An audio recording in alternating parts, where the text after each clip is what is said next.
तीन मछलियां नैतिक कहानी हिंदी में, 3 फिश मॉरल स्टोरी हिंदी में।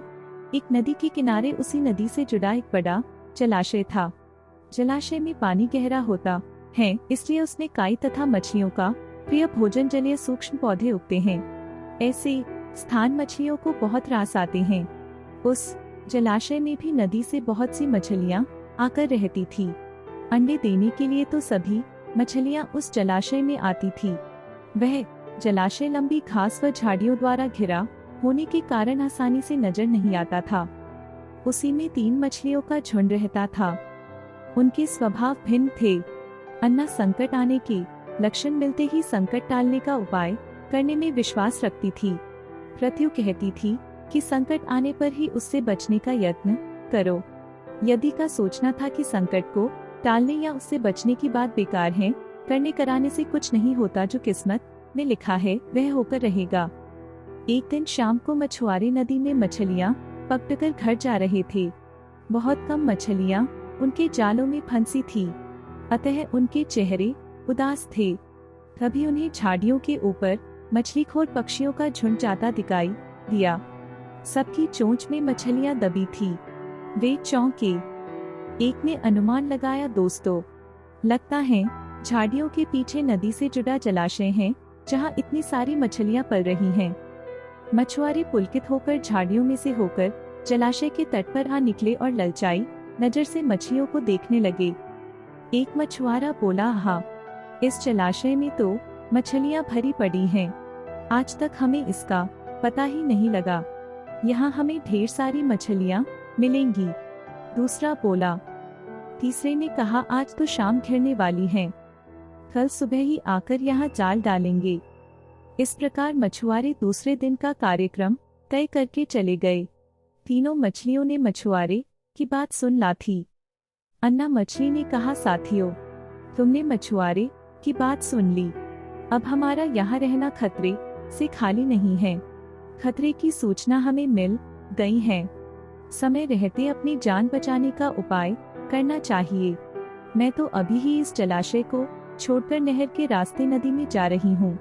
उसके बाद मछुआरे सुबह आए, जाल फेंके मेरी बला से। तब तक मैं तो बहुत दूर अटखेलियां कर रही होऊंगी। प्रत्यु मछली बोली, तुम्हें जाना है तो जाओ, मैं तो नहीं आ रही। अभी खतरा आया कहाँ है जो इतना घबराने की जरूरत है। हो सकता है संकट आए ही न। उन मछुआरों का यहाँ आने का कार्यक्रम रद्द हो सकता है रात को उनके जाल चूहे कुतर जाएं, हो सकता है उनकी बस्ती में आग लग जाए, भूचाल आकर उनके गांव को नष्ट कर सकता है, या रात को मूसलाधार वर्षा आ सकती है और बाढ़ में उनका गांव बह सकता है। इसलिए उनका आना निश्चित नहीं है। जब वह आएंगे तब सोचेंगे, हो सकता है मैं उनके जाल में ही न फंसूं। यदि ने अपनी भाग्यवादी बात कही, भागने से कुछ नहीं होने का। मछुआरों को आना है तो वह आएंगे।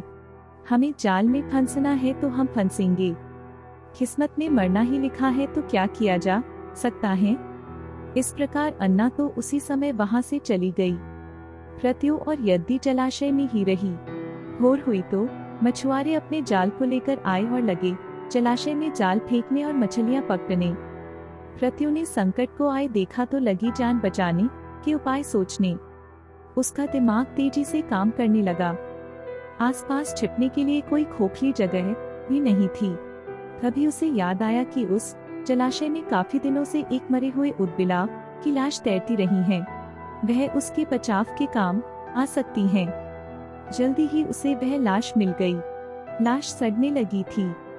प्रत्यु लाश के पेट में घुस गई और सड़ती लाश की सडांत अपने ऊपर लपेटकर बाहर निकली।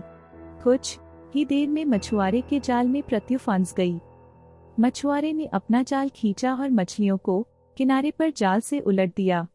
बाकी मछलियां तो तड़पने लगी, परंतु प्रत्यु दम साधकर मरी हुई मछली की तरह पड़ी रही।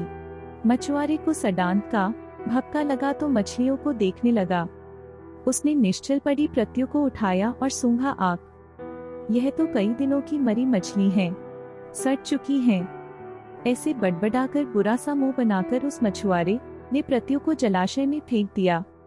प्रत्यु अपनी बुद्धि का प्रयोग कर संकट से बच निकलने में सफल हो गई थी।